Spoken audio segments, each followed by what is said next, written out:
Jean chapitre 18, versets 19 à 23. Jean 18, versets 19 à 23.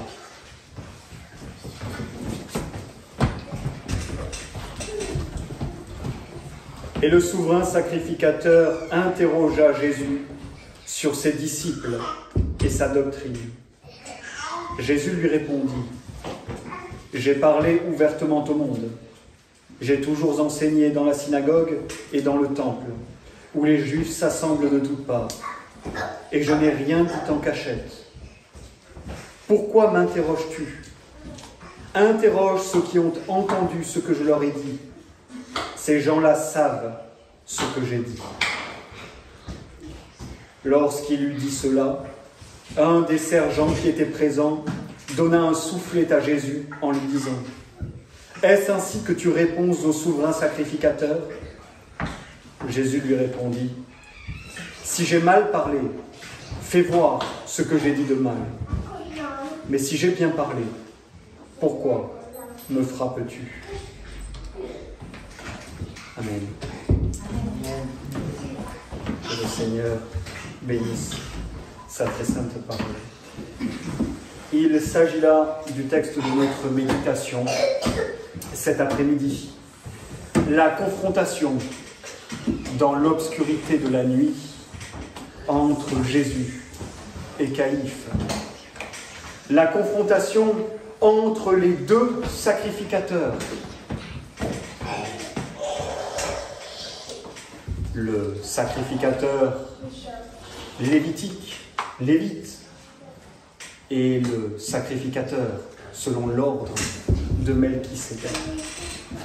Les deux sacrificateurs s'affrontent en privé avant de s'affronter en public aux yeux de tous.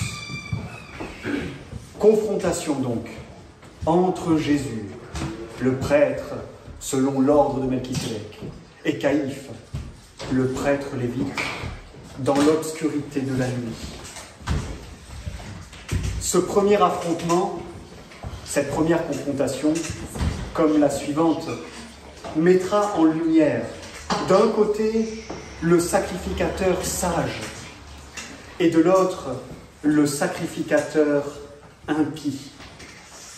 Alors cela vous a peut-être échappé, mais dans la parole de Dieu, Jésus-Christ est appelé la sagesse de Dieu.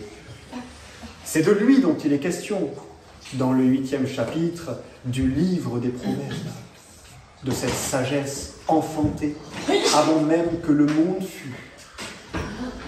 Il est appelé la sagesse de Dieu dans la première épître aux Corinthiens également, au chapitre 1 et au verset 30. L'apôtre nous dit : or, c'est par lui que vous êtes en Jésus-Christ, qui nous a été fait de la part de Dieu sagesse, justice, sanctification et rédemption. Enfin, Jésus lui-même s'est identifié à la sagesse de Dieu. Luc, chapitre 7, verset 35. Luc 7, 35. On peut commencer à partir du verset 34. Le Fils de l'homme est venu mangeant et buvant, et vous dites : voilà un mangeur et un buveur, un ami des péagers et des gens de mauvaise vie. Mais la sagesse a été justifiée par tous ses enfants. La sagesse ici, c'est le Christ. Le Christ est la sagesse personnifiée de Dieu. Et ce que je vous invite à faire cet après-midi, c'est de contempler dans le texte qui nous intéresse la sagesse du Christ.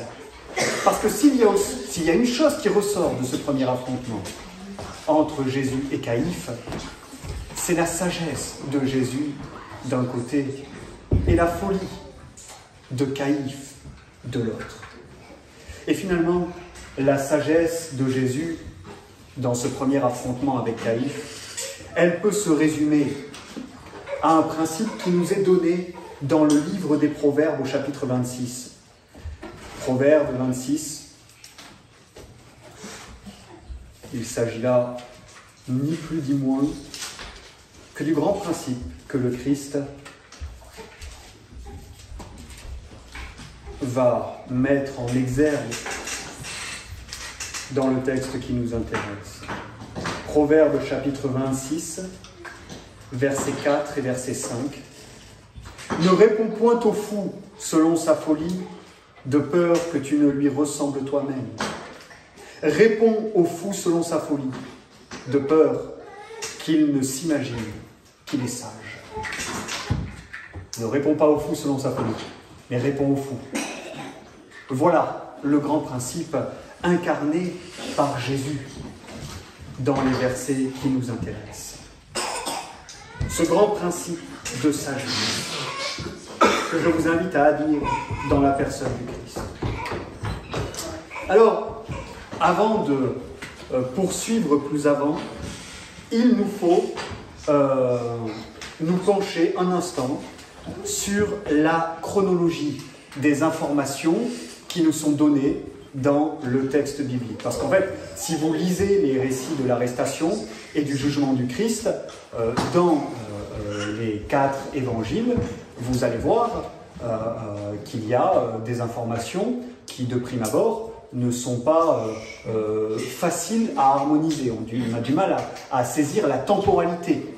Qu'est-ce qui s'est passé? À quel moment? Suite à quoi?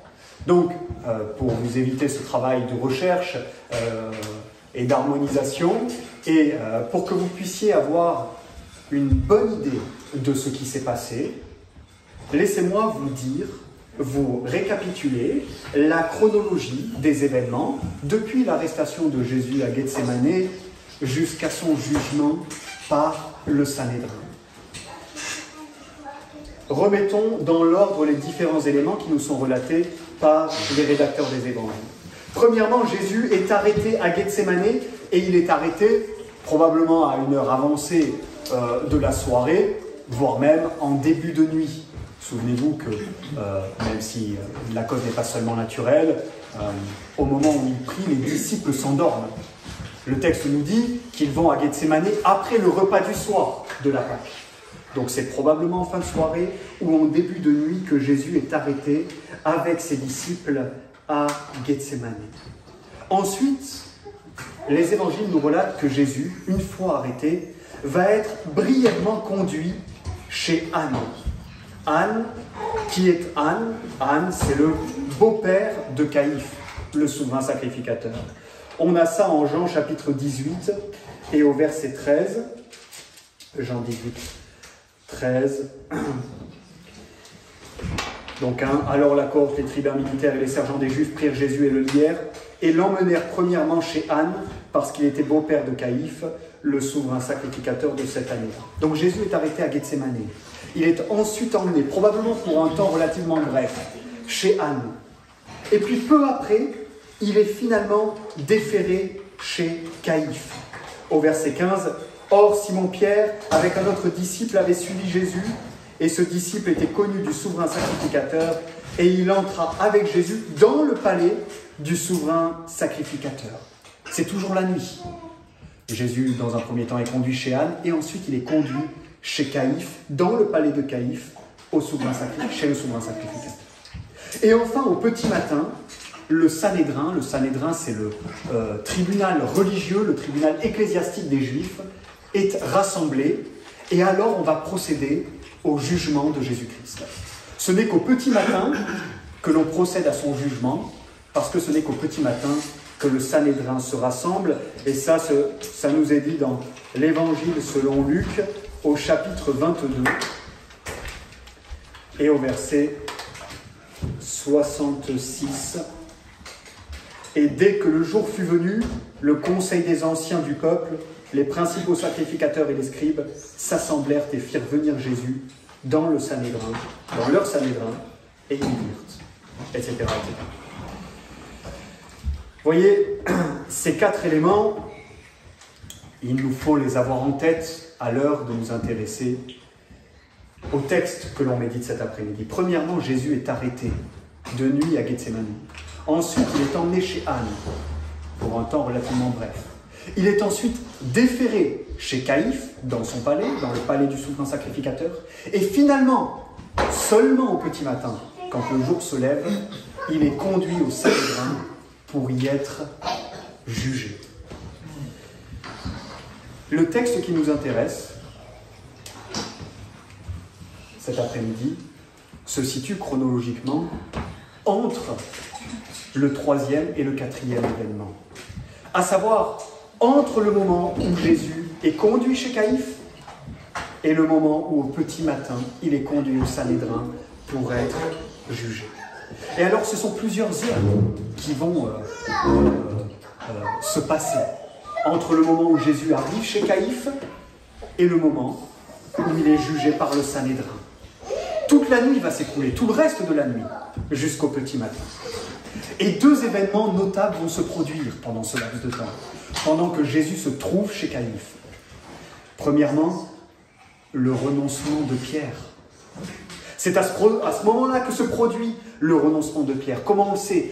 Il fait nuit quand Pierre arrive chez le souverain sacrificateur, cela est évident puisqu'il nous est dit qu'il se chauffe avec les soldats auprès du feu. Ensuite, qu'est-ce qui marque le troisième et dernier reniement de Pierre? C'est le chant du coq. Et le coq, comme vous le savez, chante au petit matin. C'est toute la nuit. Le reniement de Pierre va s'étaler, pour ainsi dire, sur toute la nuit. D'ailleurs, il y a un des textes des évangiles qui nous dit qu'entre le deuxième reniement de Pierre et le troisième, il s'est écoulé 1 heure. Peut-être que plusieurs heures se sont écoulées entre le premier et le deuxième reniement. Quoi qu'il en soit, c'est à ce moment-là que se produit le reniement de Pierre, sur cette longue période de temps. Et c'est au petit matin que Pierre achève lui aussi son reniement. Et puis il y a un autre événement important, notable, qui va se produire pendant ces longues heures de la nuit, entre l'arrivée chez Caïphe et le début du jugement, du procès devant le Sanhédrin. À ce moment-là se produisent les événements relatés dans les versets qui nous intéressent cet après-midi. Le Christ est examiné par Caïphe d'une manière, dira-t-on, semi-privée. Il y a une pré-examination, comme un pré-procès, un pré-jugement de Caïphe. Caïphe n'attend pas que le Sanhédrin soit rassemblé. Il commence son inquisition, il commence son examen du Christ au beau milieu de la nuit, alors que ses semblables ne sont pas tous encore là. Les autres juges ne sont pas tous arrivés. Voilà où se situent dans la chronologie du jugement du Christ, de son arrestation, de son jugement, les versets qui nous intéressent.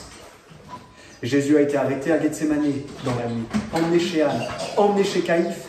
Au petit matin, il est jugé par le Sanhédrin. Entre le moment où il arrive chez Caïphe et le moment où il est déféré devant le Sanhédrin, là se produisent les versets qui nous intéressent. Là se produit le pré-examen, le proto-jugement de Caïphe. Versets 19 à 21, je relis. Et le souverain sacrificateur interrogea Jésus sur ses disciples et sa doctrine. Jésus lui répondit, « J'ai parlé ouvertement au monde. J'ai toujours enseigné dans la synagogue et dans le temple, où les Juifs s'assemblent de toutes parts, et je n'ai rien dit en cachette. Pourquoi m'interroges-tu? Interroge ceux qui ont entendu ce que je leur ai dit. Ces gens-là savent ce que j'ai dit. » Caïphe interroge le Christ, et il l'interroge sur deux sujets bien particuliers. Un, ses disciples, et deux, sa doctrine. Voilà les deux sujets qui président à ce premier acte, à ce premier affrontement entre Jésus et Caïphe, ses disciples et sa doctrine. Voilà les deux premières flèches envoyées par Caïphe. Voilà les deux premières banderilles plantées par Caïphe. Il interroge le Christ sur ses disciples et sur sa doctrine. Place à la réponse du Christ. Place à la réponse du sage souverain sacrificateur. Les disciples premièrement. Jésus est interrogé sur ses disciples et sur sa doctrine. Que va-t-il dire sur ses disciples? Le Christ va-t-il parler ou le Christ va-t-il rester silencieux? Que pourrait-il dire de ses disciples à Caïphe? Que pourrait-il dire de ces hommes qui, après avoir reçu tout de sa part, l'ont abandonné au moment le plus critique de sa vie? Que pourrait-il dire de ce disciple en particulier qui, alors même que son examen commence, est en train de le renier? Que le Christ peut-il avoir à dire les concernant? Eh bien, la réponse du texte, c'est rien. Rien. Il n'y a pas grand-chose à dire sur ses disciples. Il n'a pas grand-chose à dire de ses disciples. En tout cas, pas à la barre de Caïphe. Le Christ ne peut pas parler en bien de ses disciples. Que dira-t-il d'eux? Tout le monde sait qu'ils l'ont abandonné. Il ne peut pas en parler en bien, certes, mais il décide de ne pas en parler en mal. Nous avons un principe de sagesse que l'on devrait appliquer plus souvent dans notre vie. On ne peut pas toujours parler en bien des gens. Mais le fait qu'on ne puisse pas en parler en bien ne signifie pas qu'on doit en parler en mal. Jésus ne peut rien dire de bien sur ses disciples devant Caïphe. Il ne dit rien de mal. Il décide, s'il ne peut pas parler en bien, s'il ne peut pas vanter leur mérite, il décide au moins de ne pas les compromettre. Il ne peut pas les recommander, certainement pas après ce qu'ils ont fait. Mais il ne les compromet pas non plus. Alors vous voyez, à la barre de Caïphe, Jésus n'a rien à dire sur ses disciples. Mais il y a une autre barre, il y a un autre tribunal, où là le Christ a beaucoup à dire sur ses disciples. Si Jésus reste silencieux à la barre de Caïphe, il parle à la barre de son Père. Là le Christ peut parler librement des siens, de leurs vertus, quoiqu'elles soient éclipsées pour un temps par une chute momentanée. Il peut parler librement de leur amour pour lui, de leur sincérité, de leurs besoins, de sa grâce.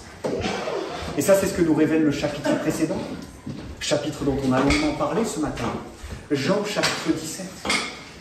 En Jean chapitre 17, le Christ se présente à la barre de son Père. En Jean chapitre 18, il se présente à la barre de Caïphe. Si à la barre de Caïphe, il n'a rien à dire concernant ses disciples, à la barre de son Père, il a beaucoup à dire les concernant.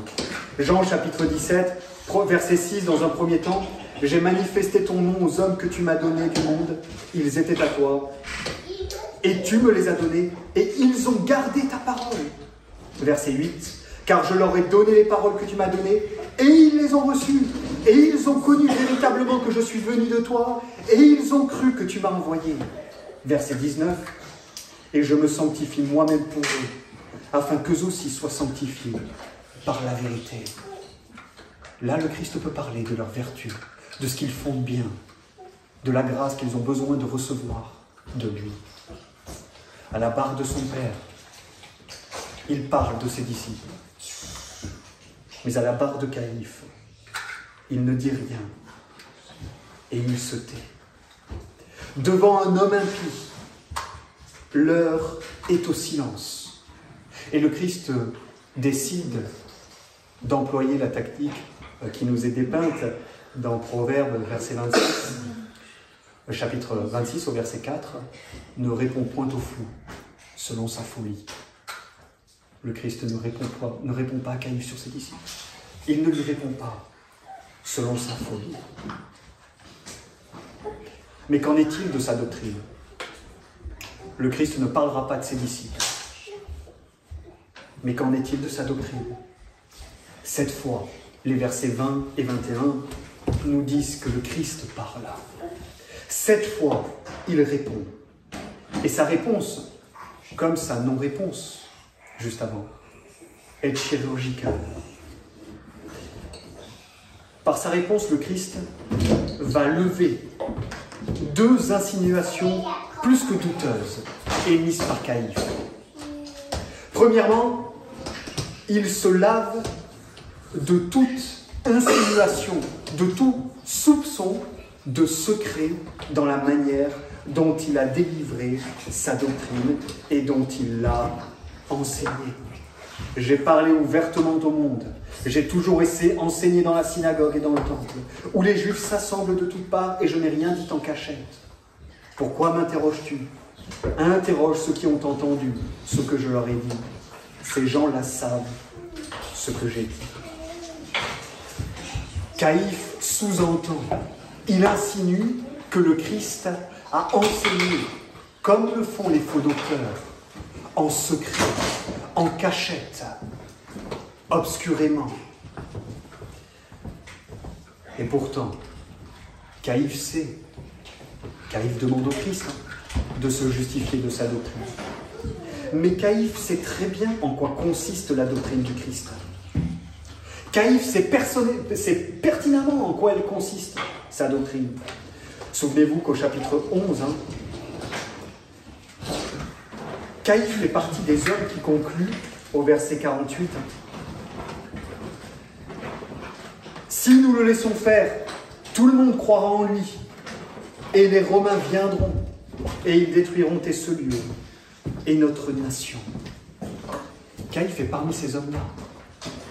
Il sait qui est le Christ. Il sait en quoi consiste sa doctrine. Tellement qu'il a peur que tous les hommes de la nation croient en lui. Caïphe sait très bien de plus. Parce que ses propres serviteurs, au chapitre 7 et au verset 46, sont venus lui rapporter. Nul homme n'a jamais parlé comme cet homme. Ses propres serviteurs, ses serviteurs personnels, sont venus lui faire un rapport de ce que le Christ prétendait. Caïphe sait. Il sait parce que le Christ, comme il s'en défend, a prêché ouvertement dans les lieux publics, dans les lieux religieux et publics du peuple, à la synagogue et au temple. Caïphe est l'homme ecclésiastique le plus important de son temps et il ne serait pas au courant de ce que le Christ enseigne. Comment cela peut-il être possible? Caïphe sait très bien ce qu'enseigne le Christ. Il sait quelle est sa doctrine. Et s'il ne sait pas, alors ce que dit le Christ, tous les autres savent. Qu'il interroge les hommes avec qui ils ont comploté, en Jean 11. Qu'il interroge ses propres serviteurs, qui lui ont rapporté ce qu'il disait en Jean 7. Qu'il interroge tous les hommes du peuple, et les hommes lui diront quelle est sa doctrine et en quoi elle consiste. S'il ne le sait pas, qu'il demande à ses co-religionnaires et à ses serviteurs. Ça, c'est la première insinuation que lève le Christ. Le premier soupçon dont il se lave, le secret. Je n'ai rien fait en secret, Caïphe. Et ce que j'ai enseigné, tu le sais très bien. Et si tu ne le sais pas, alors n'importe qui autour de toi peut te dire en quoi consiste ma doctrine. Et le deuxième soupçon qu'il a, et qui va avec celui du secret, insinué par Caïphe, c'est la séduction. Qui enseigne en secret? Sinon ceux qui enseignent de fausses choses, qui ont peur d'être confrontés, d'être révélés, ouvertement démentis par d'autres. Si sa doctrine avait été fausse, le Christ aurait-il parlé si librement? Aurait-il si ouvertement confronté les meilleurs érudits et les meilleurs théologiens de son époque? Il est venu pour rendre témoignage à la vérité. Sa doctrine n'est que vérité. Sa doctrine, comme il le dira lui-même, elle vient de Dieu, de son Père. Dans le psaume 40, nous trouvons qu'il nous est dit ceci du Christ. Versets 9 à 10. « Mon Dieu, j'ai pris plaisir à faire ta volonté, et ta loi est au-dedans de mes entrailles. J'ai annoncé ta justice dans la grande assemblée. Voici, je ne tiens pas mes lèvres fermées, tu le sais, ô Éternel. » J'ai annoncé ta justice dans la grande assemblée. Je n'ai pas tenu mes lèvres fermes. Allez-vous m'accuser d'avoir fait toutes ces choses en secret? Allez-vous m'accuser d'avoir séduit les foules? Quel menteur, quel séducteur, quel faux prophète irait confronter publiquement et ouvertement tous ceux qui s'opposent à son enseignement, y compris les plus éminents érudits de son époque. Non, les faux prophètes, les faux enseignants, ils agissent en secret. Ils agissent comme Caïphe, pas comme le Christ. Le Christ doit être condamné, et il le sait. Mais il ne permettra pas que le motif de sa condamnation soit sa doctrine ou son ministère. Le Christ doit être condamné, et il sera condamné. Mais il ne permettra pas d'être condamné avec pour motif d'avoir été un faux prophète et un faux enseignant. Certainement. Il a enseigné publiquement et il a enseigné la vérité. Il ne périra pas pour avoir enseigné des erreurs en secret. Certainement pas. Sa doctrine et son ministère, tous les deux, doivent rester intacts et immaculés. Et donc la technique employée par le Christ, pour ce qui concerne sa doctrine, c'est celle de Proverbe 26, verset 5. Réponds au fou. Le Christ vient de répondre à Caïphe, le fou. Il ne périra pas pour avoir été un faux docteur. Certainement pas. Le Christ n'a pas parlé pour ses disciples. Il n'y avait rien de bien à dire sur eux à ce moment-là. Mais il parle pour défendre sa doctrine. Notez néanmoins, chers frères, que le Christ ne se justifie pas. En répondant ainsi, le Christ expose la malice d'un juge impie aux méthodes impies. Comment ce juge peut-il sous-entendre un caractère secret et douteux dans l'enseignement du Christ, quand lui-même l'examine secrètement en vue de le juger, non pas partiellement, mais de le condamner en trouvant quelque faute en lui? Il semblerait que Caïphe cherche à reprocher au Christ exactement les fautes qu'il commet. Celui qui fait les choses en secret, c'est Caïphe. Celui qui fait les choses avec une mauvaise intention, en vue du mensonge, c'est Caïphe. Caïphe est un juge tellement peu scrupuleux que non seulement la vérité ne l'intéresse pas, mais qu'il se permet d'examiner un prisonnier dans des conditions qui ne lui octroient pas ce droit-là. Il n'a pas le droit d'examiner seul Jésus, comme il le fait. Est-ce véritablement cet homme-là qui va reprocher au Christ son secret et ses mensonges, prétendus mensonges?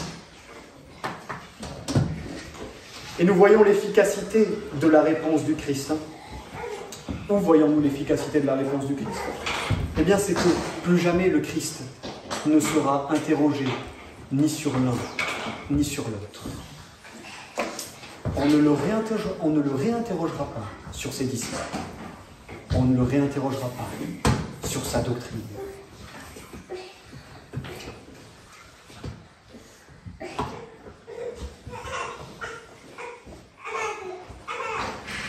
Verset 22. Lorsqu'il eut dit cela, verset 22 et 23, un des sergents qui était présent donna un soufflet à Jésus en lui disant: « Est-ce ainsi que tu réponds au souverain sacrificateur ?» Jésus lui répondit: « Si j'ai mal parlé, fais voir ce que j'ai dit de mal. Mais si j'ai bien parlé, pourquoi me frappes-tu »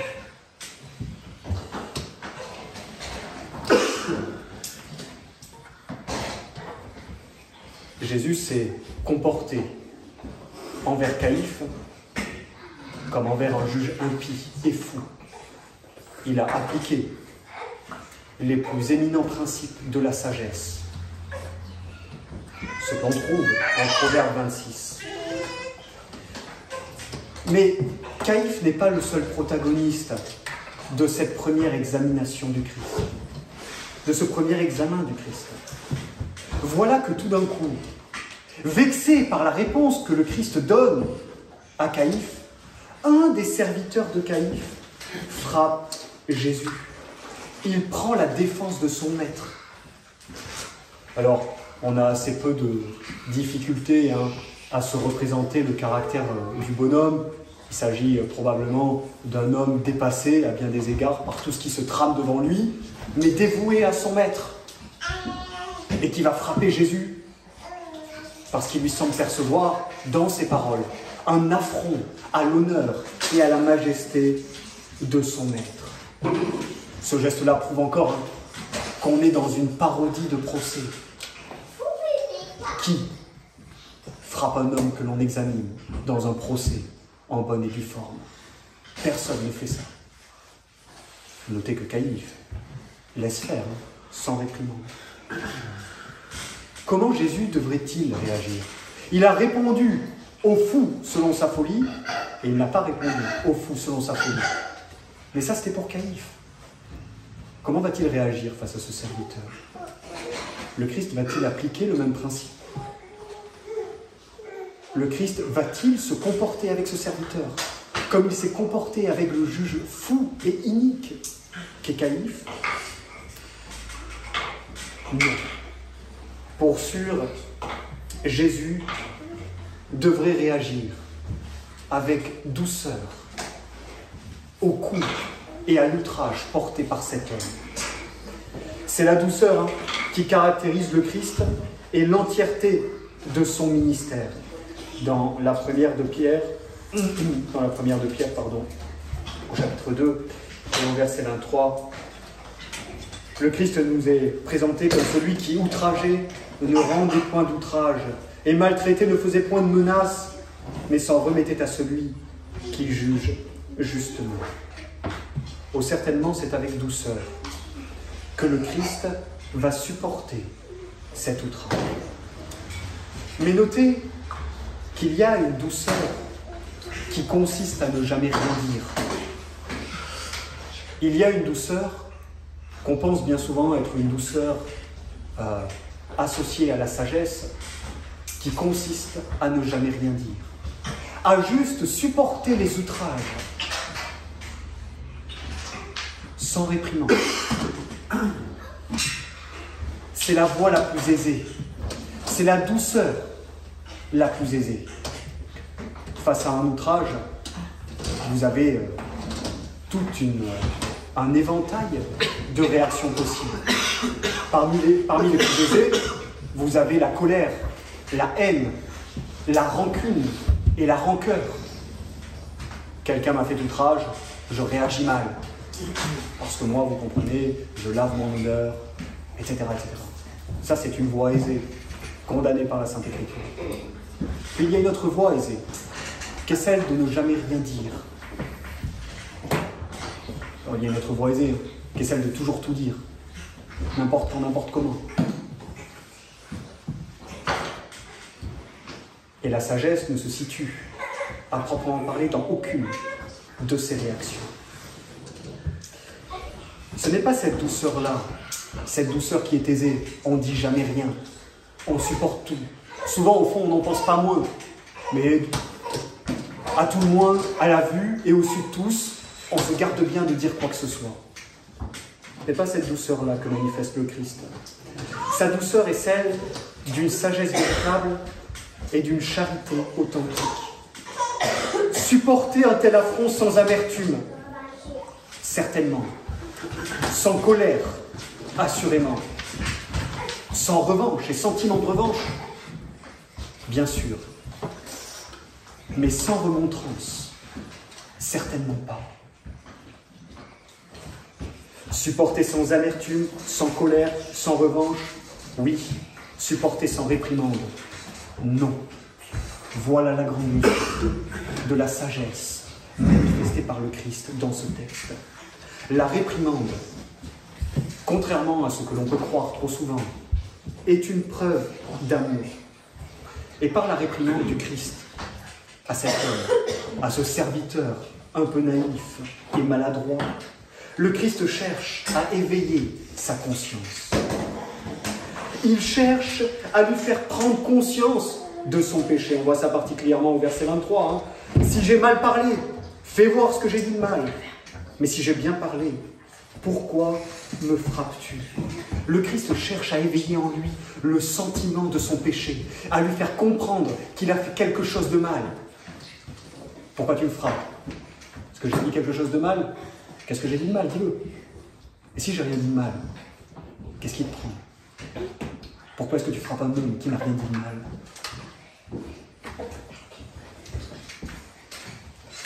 Il s'agit là peut-être pour cet homme de l'ultime main tendue par le Christ. Parce que la réprimande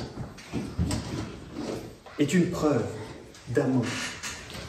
Et qui sait quels furent les fruits de cette ultime main tendue au serviteur de Caïphe? Qui sait quels fruits ont porté ces derniers mots du Christ qui lui ont été adressés? Si la réprimande est une preuve de l'amour du Christ, son silence est lui, pour le coup, preuve de son jugement. Un silence assourdissant de la part du Christ, c'est une preuve de jugement.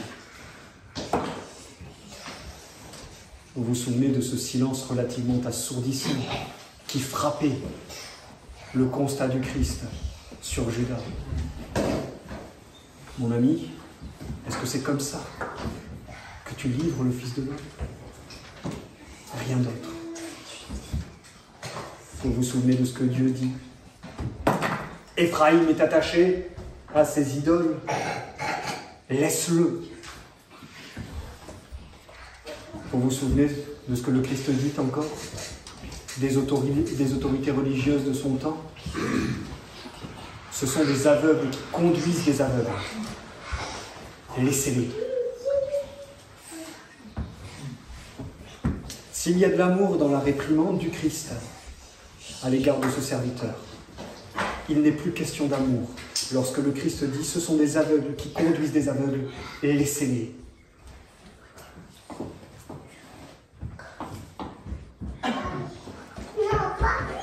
Alors voilà comment le Christ traite cet homme. Ultime main tendue, ultime chance pour lui de revenir.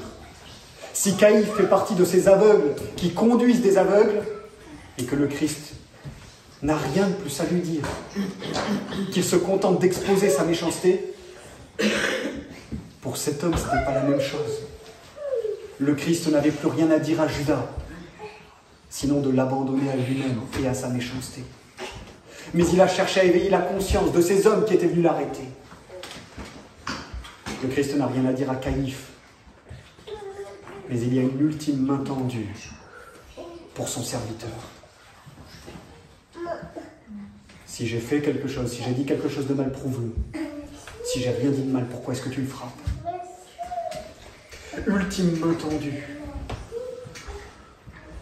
Et c'est donc cette douceur empreinte de sagesse et de charité que le Christ manifeste avec ce serviteur.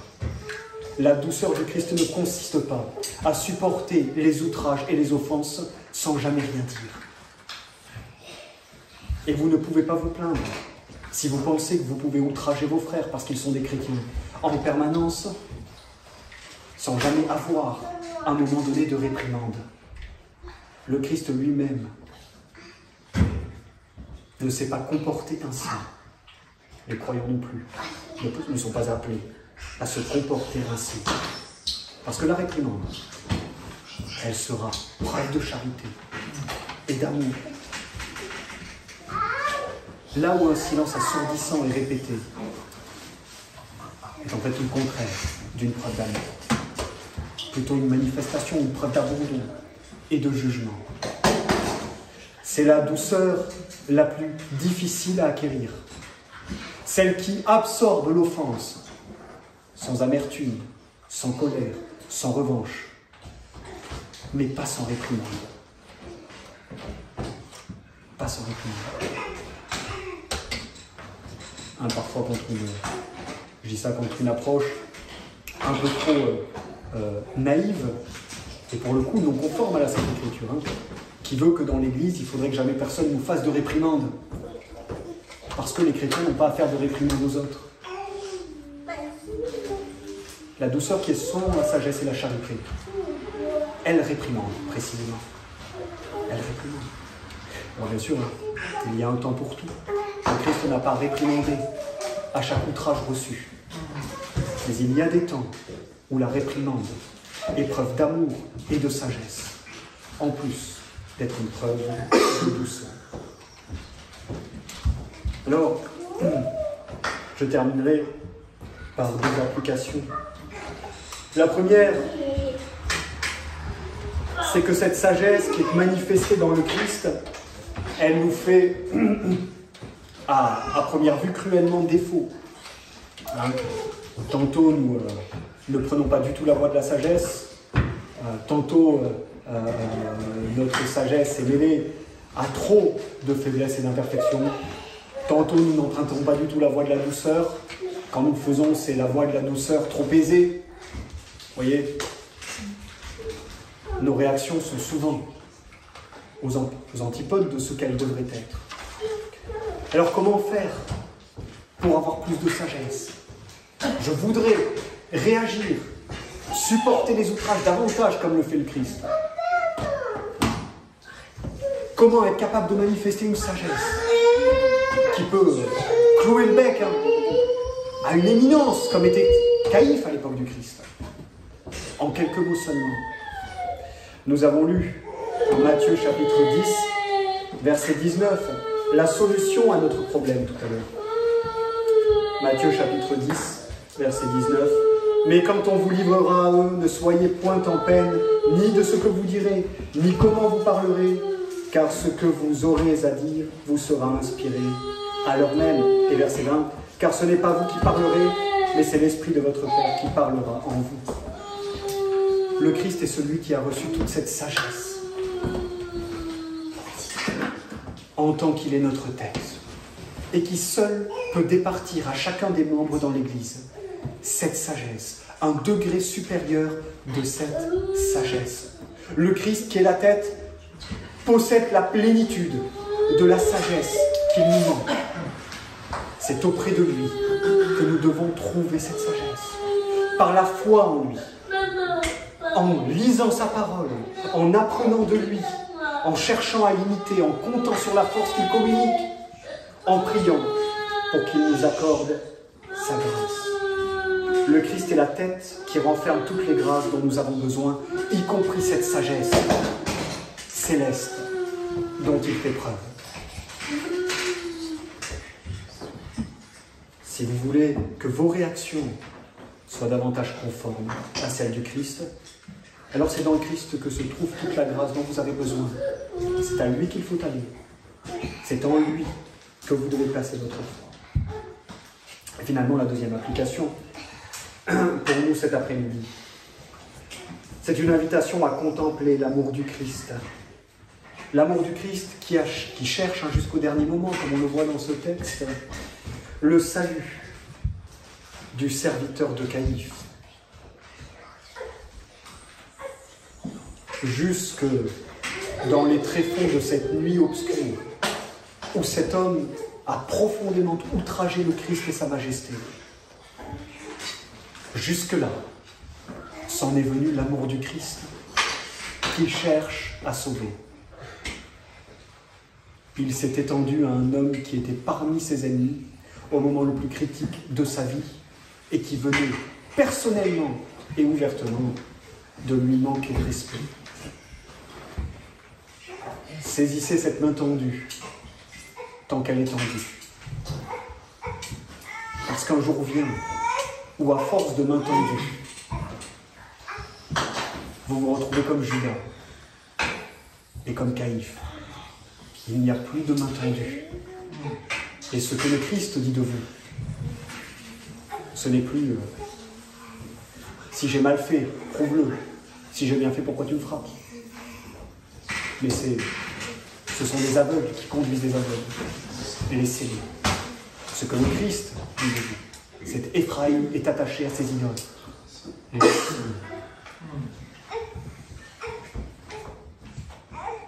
C'est un point de non-retour. Et pour éviter que ce point de non-retour ne se produise, la seule chose à faire, c'est de prendre la main du Christ, tant qu'elle est tendue. Si vous ne l'avez pas fait, si vous ne l'avez pas encore fait, si vous l'avez fait, alors vous avez bien fait. Il n'y aura pas de point de non-retour pour vous, jamais. Saisissez la main tendue du Christ, qui est une preuve authentique de son amour.